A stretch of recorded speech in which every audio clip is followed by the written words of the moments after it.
Alright, Ka-Express, samahan nyo ako mag-jogging Ka-Express. Nga pala Ka-Express, ako nga pala si Bajik Express.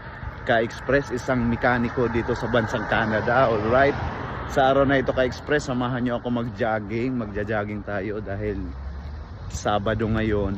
Wala tayong pasok Ka-Express, kaya mag-jogging tayo. Alright, let's go!